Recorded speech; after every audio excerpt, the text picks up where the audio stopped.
Alam niyo ba Kachingo, nung ako ay nag-apply po ng Taiwan at paalis na po, hindi po ako natuloy na umalis kasi nga po, bagsak po ako sa medical. Kasi nga daw po ay meron na po akong scars. So, yun. Nanghina po ako at para kong nawalan po ng pag-asa na maka-abroad. Kasi nga, alam naman natin na lalo dito sa Korea, pag may scars ka, hindi ka makapunta, lalo pag active pa po yan. Kahit nga minsan yung hindi po active, minsan binabagsak po nila dyan sa Pilipinas po eh. Pero nung that time na yan, pinuntan ko po yung doktor at tinanong ko, paano ako nagkaroon ng scars? Eh, ang alam ko wala naman po. Kasi dati naman po nagtatrabaho sa Jollibee. Eh, may medical din naman po doon. Eh, yun. Wala bang second option? Sabi ko. Magpapa-kwan sana ako, magpapa-remedical sana ulit ako. Kaso, hindi na daw pwede. Tapos, kinuha ko yung medical resort ko. Tapos, ang sabi ng doktor, siguro, mahina yung baga mo nung bata ka, sabi sa akin. So, wala akong magawa. Kasi nga, doktor eh, hindi ako. Tapos, dumiretso na po ako sa agency ko noon. Kinuha ko yung mga requirements ko. Tapos noon, umuwi ako noon, nag-isip ako noon ng ilang buwan po, linggo. Tapos, sabi ko, magkukurya na lang siguro ako.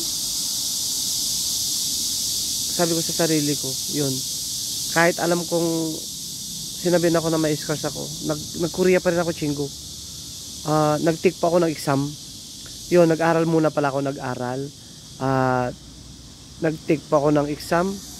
Nung nakapasa po ako, Chingo, ayan na yung sobrang kaba ko na sa pagmimedical. Lalo na't alam kong meron daw akong scars.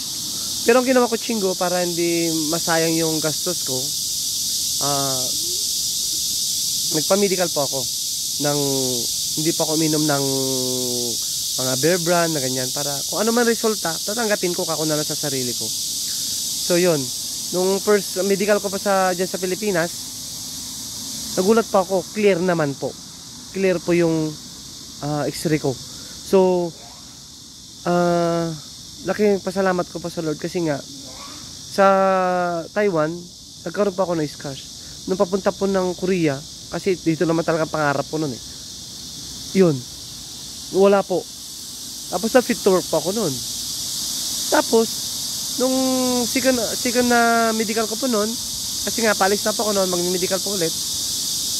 X-ray po ulit. Clear po talaga, Chingo. So, di ko alam kung talagang nawala o talagang wala. Di ako makapaniwala na nakapasa po ako sa X-ray na medical po, Chingo. Kasi nga, binagsak po talaga ako eh. Sa medical ko po, ang laki-laki nastos ko po nung sa papuntang Taiwan. 12,000 po yung medical ko po nun. Kaso bagsak lang. So, grabe yung stress ko nun, Chingo ah. Dahil ang laki-laki ng bastos. Unlike dito sa Korea, pag medical 1,000 lang. So yun, nung pagpunta ko na naman dito sa Korea, may medical na naman. Natatakot pa rin ako. Takot pa rin ako. Kasi nga dito, high-tech. So yan, hindi pa rin ako minom ng mga beer brand. Yun sabi nila kasi. Tapos yun, tawa ng Panginoon, clear po. Clear po rin ako dito sa Korea. So yun nga, miracle po yun. So, napaka-miracle po talaga. Kung talaga, nakaplano na po talaga sa'yo yung ni Lord. Kahit ano man na hadlang yan darating sa buhay mo, hindi, bibigay at bibigay niya po, Chingo. Kasi nga, itong naranasan ko, Chingo, ay talagang nakapang walan ng gana, talagang mawalan ka ng loob, lakas ng loob para mag-abroad pa. Kasi nga, yun nga eh, pinaka-main pa yung bagsak po sa akin dun eh.